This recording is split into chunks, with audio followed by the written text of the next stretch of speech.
Nazzikuno bajjajjaffe abaatusooka ku Ssengendo Nabulamu baalugera nti ekuba omunaku mpaawo kukya okuggyako nga Namugereka Ddunda aganyiza n'akyusa emuggundira ddala paka kukkirira Kaganga gye tutambuliza emigongo ng'obwato. Olunaku lwa leero kalira nkutuuseeko omukyalo ono eyankwasiza ennaku kata n'amaziga gannyunguke okuva mu birozo. Olunaku lw'ejjo ng'ennaku z'omwezi 21 omwezi guno gwennyini gwe tulimu ogweyiringula ogwa muzigo eddaaza 2024 nabadde mu bitundu ebimanyikiddwa nga eby'Erugala wakati wa Lugala ne Lubya. Obwalo buno eno waliwo ebyalo ebyetooloddewo nga Munaku, Kasubi, Lusaze, kosa n'ekyemasanafu. Kati wakati awo bwe nasanze omukyalo ono nasoose kumulaba ng'alina ebicupa by'agenda asolooza wamma nenzikalira n'entula wansi w'ekimeeza ne mutega ebirozo by'ekkamera ngezeeko okwekenneenya embeera eyabadde egenda mu maaso. Byonna nabadde mbyetegereza nga bigenda mu maaso bukwakku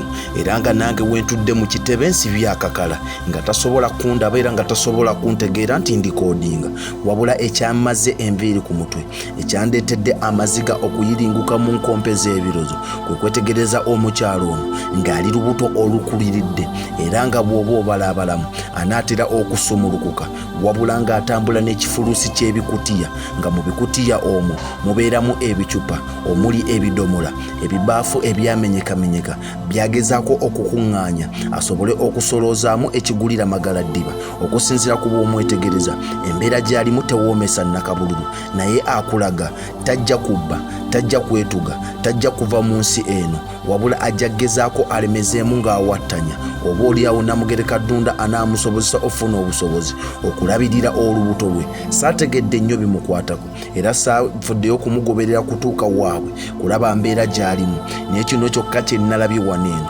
okubanga ali lubuto ate nga bw'anoonya ebicupa mu mbeera etaabadde nga ewoomesa nnakabululu ekifuluuso ekyo ky'okubako ebirozo akironderamu obucupa n'abujjuza bwe bujjula tabuteeka ku kagaali oba ekigaali wabula ye kennyini abwebagala ku mugongo ng'embalaasi n'abutwala eyo ewuwe kuba namulemezzaako amaaso paka kusimbula bigere n'abulirayo wabula nga saagala ndabe nti mulikoodinga yabadde yeesaze bino ebigatto bye baakazaako ebya Bidiko oba Nigiina era n'ebimu ebyandeetedde okumulikoodinga oba oliawo mulage abalabi bange abanfolowinga ku TikTok, Facebook ne YouTube osanga tomanya muyinza okuvaamu omuzanaabako ekyenjawulo ky'ateeka mu bulamu bwe kwe kwetegereza omukyalo ono ng'alina empisa eza waggulu ennyo anti ne bajjako ebicupa asooka kubabuuza bulungi ate ne kyenazudde oluvannyuma wano we yayingidde nga mu kasaakaati kaneeno baamumanyiira era babumanyi kubanga waliwo ekiseera we kyatuuse ng'asimbudde ng'alina obucupa obulala bw'alese emabega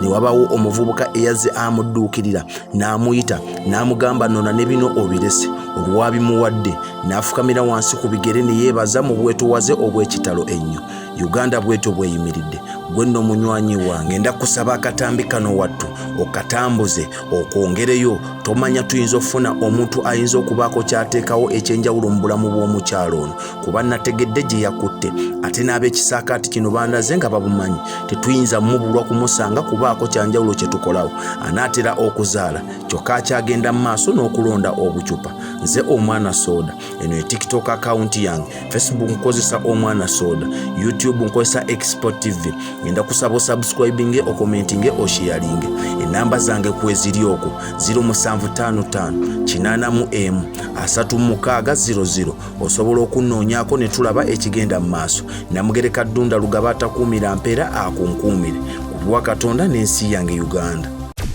Export TV to the world.